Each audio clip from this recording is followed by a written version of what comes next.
secular trend, this exponential age of technology that people are starting to get. They still barely get it. And then we've just had this political shift, which is like an accelerant in the middle of that. And these are, this is a very, very important 4 years. So if we think about at the very top level, if we think about the entire political system has basically been that battle between labor and capital, the workers and the owners, right? That's really, it's always been, and that balance always keeps shifting around depending where the national psyche is. But what happened this election was it was run on those grounds, but it was not won on those grounds. The people who won the White House, it's not Donald Trump. He's a one-time president. What actually happened is the new political battle of our lifetimes, maybe the defining political battle of all time, which is the battle of the humanists and the transhumanists. So before I get into that, what's happened is the technologists, the accelerationists have taken the White House. I mean, at every level. JD Vance was one of them. Vivek's one of them. Elon Musk is literally the king of all of them. He saw the bet. He backed the entire thing, pushed it through. Look at the largest PACs.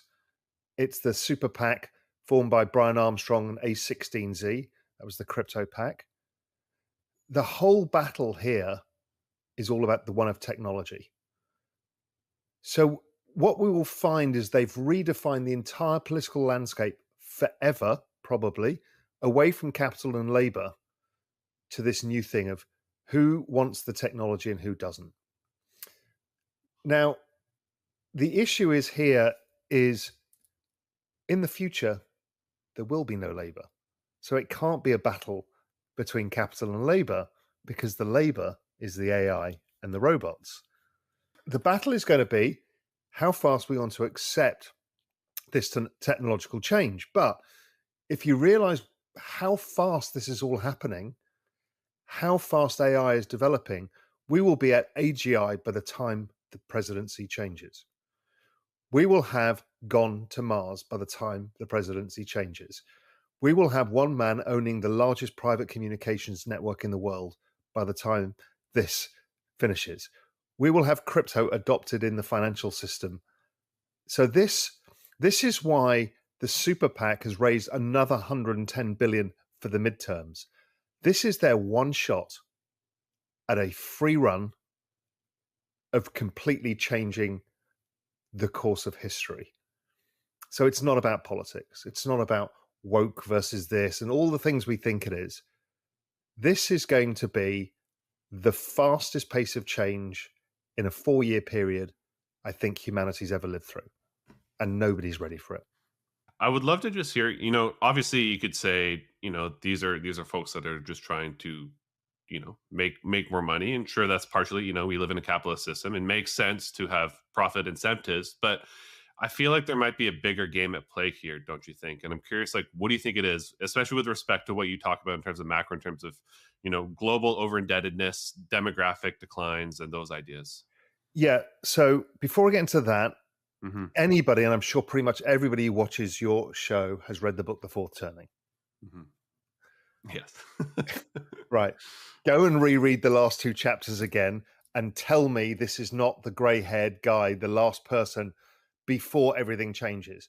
I've even asked ChatGPT about this, and it's like, yeah, this is the last election before the new change happens. So the new change will redefine politics. So it is an entirely new system being put in place. This whole Department of Doge and all of this is really all about dismantling the old system and rebuilding the new system.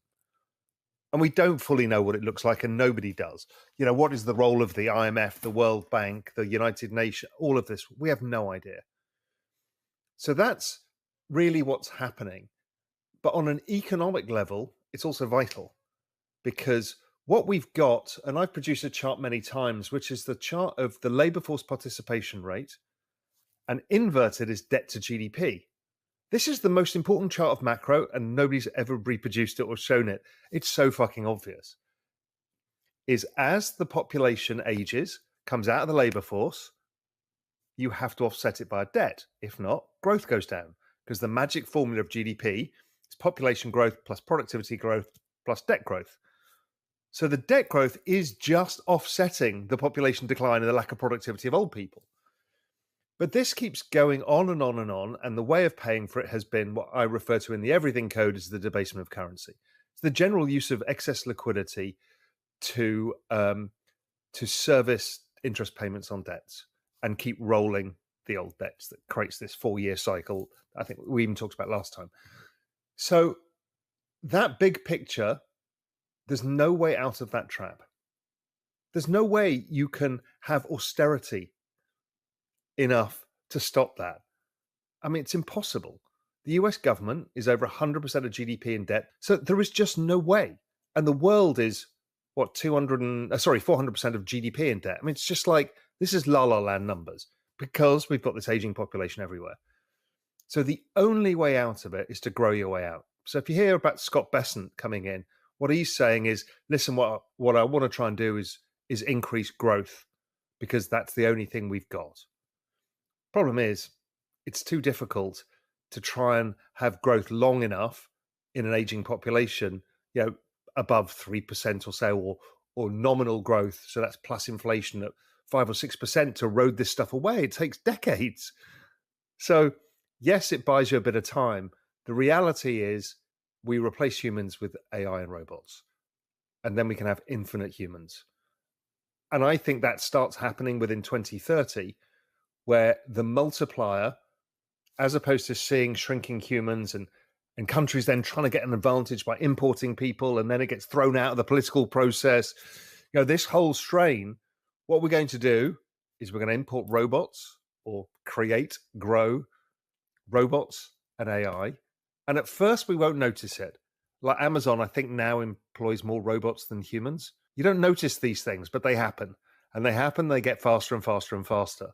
And by the time we get to about 2030, we'll start breaking the economic system, where we don't even know what any of this means anymore. What GDP growth means, who does it accrue to, what do we do in the future, how do financial markets work when AGI is around?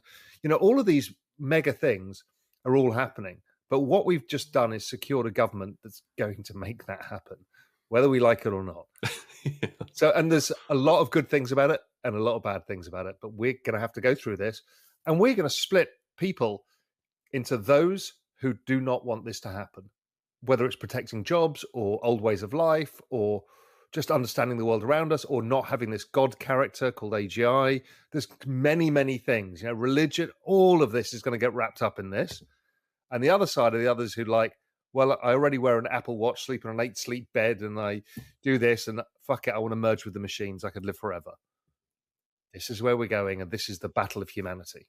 Yeah. I mean, when you mentioned the fourth turning, and, the core undercurrent of that is this idea of conflict. And it feels like, when you circle back to where we were in 2008 versus today, we went through, the secular stagnation, folks are calling it. And it felt like that was the attempt to just patch things over with debt increases like you talked about. But, do you feel like the ultimate conflict, people have been wrong in calling it, the conflict between the woke and the non-woke, the Dems and the Republicans, it's accelerationism versus the old one was everybody felt left behind, right? Nobody could buy a house.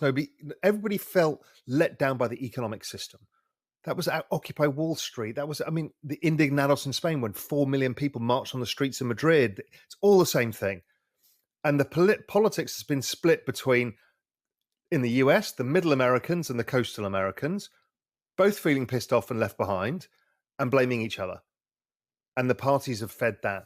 But it was never the problem. The problem was the demographics. So now we've got the answer to the problem, but people don't want that, will not want this either. And so, as you said, we're setting up for the new conflict. So the old conflicts was the demographics. From World War II, too many baby boomers caused the entire structure of our society. Everything that we understand today was driven by the baby boom cohort, and we're just about to change everything to be driven by the AI cohort.